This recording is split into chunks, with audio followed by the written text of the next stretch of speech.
Hi, my name is Martin. I'm from Corinth. Hi from Karlsängskolan, Nora, Sweden, where we came to visit Jerker Porat, Corinth friend and Corinth Innovative teacher, who will introduce us a learning activity that he's been preparing in cooperation with us. So let's check it out, what it looks like in his classroom and his school, and how Jerker is. Join us. My name is Jerker Porat. I'm teaching in the Nora municipality. It's a little municipality in the middle of Sweden. I teach biology, physics, athletics and mathematics. And in my classroom I have about 18 students, and today you are going to follow me through a biology lesson where we will create learning material for younger students. In 2012 I got the recognition for most innovative teacher in Sweden with one of the teachers union in Sweden, and this year I was also participating in the global forum. It's a worldwide competition in Barcelona, and I also was one of the winner in this competition. What I love about this thing, being a teacher, is that I love knowledge, because if you learn something, there's always so much more to learn. When you have gained knowledge about a certain area of interest, there's always something else to learn about. So the area of knowledge are always increasing and increasing and increasing, and there's always something new to learn. What is the knowledge you'd like to expand most? Which of knowledges would you like to share most with your students? It's my passion for science, because I think science has the answer to everything we meet in our daily life. So my passion for science is what I want to give to my students mostly. I'm not aiming for any particular age group with this project. The basics is that my students, who are quite old, are producing learning material from younger ones. And when they are doing that, they have to have a deeper knowledge in what they are learning about, in this case human biology. They also train different skills that we used to call 21st century skills, like communication. How should they communicate from older one to younger one? The first part of this project, we will do text and visual based communication using PowerPoint, and in the future we might have some also auditive communication, for example via Skype or something. We also train how to produce a product. We are not only consuming knowledge, we are producing knowledge, and that's one of the key factors with the 21st century skills, that we are actually producing something. When I first discovered the Corinth Classroom, I was kind of exalted, because this is something that students can have in their own computers. It's like a blueprint of their own body, so they can examine their own body in the computers and create products for others to teach from. So it's an amazing discovery I made there. How your students react?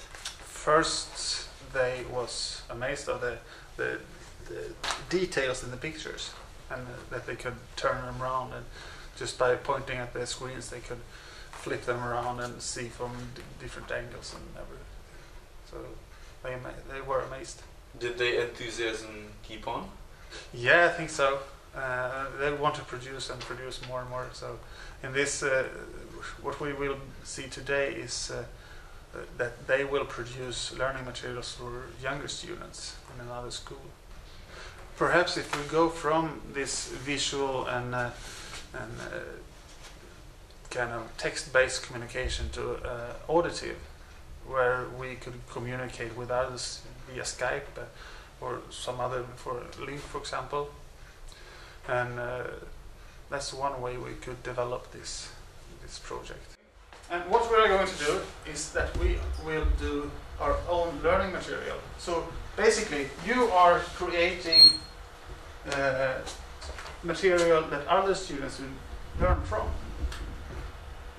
So we are going to use this Corinth Classroom application to write about different parts in our human body. So for example, if Vilgot chooses to work from the ear, you will be examining everything about the ear and then try to explain it and communicate it to younger students. And that means you have to learn more about the ear than you usually do during lesson. You can also use this PowerPoint application to add this picture direct into the PowerPoint.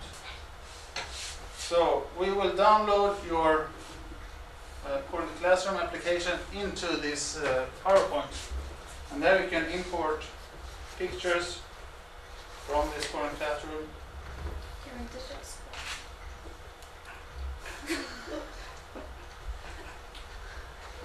And then add information here about the human skin. And then when you start this PowerPoint, you see that you have a picture of the human skin there. It's also clickable. So when you press the button with the human skin on, you get directed to this application in the Metro Design mode. I've noticed that when my students are producing any kind of learning material or something that others can learn from, I can clearly see that their self-confidence are growing very much. Their self-confidence are increasing. And that is one of the greatest benefits for me as a teacher, to realize that what they are doing does have some matters to others. And that my students know that another one are learning from what they have been producing. That you can see it in their eyes as well as when you hear them speak about it, because you know your students, and you also know when they are enjoying what they learn. And when my students know that other students learn from what they have been doing, from their product, you could also see that their self-confidence grow again, and it became so much bigger, and it was so fun. Do you see a potential to grow for Corinth Classroom? Yeah. For example, if we could use the Kinect sensor for the Xbox, perhaps, we can then try to turn and twist and zoom for example, the heart in Corinth Classroom.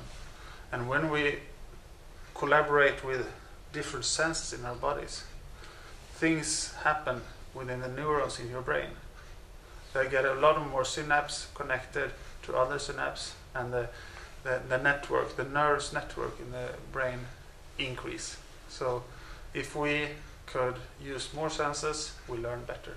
What would be your personal message to other teachers, or basically to anyone in the school system? I would like to rewrite that question and instead address the school leaders. And I would say to them that to give time to their teachers, because when teachers got the time to collaborate, to innovate, then there is something that really happens in a teacher's brain. We like to innovate, but there's not often we have the time to do it. So school leaders, give time to the teachers.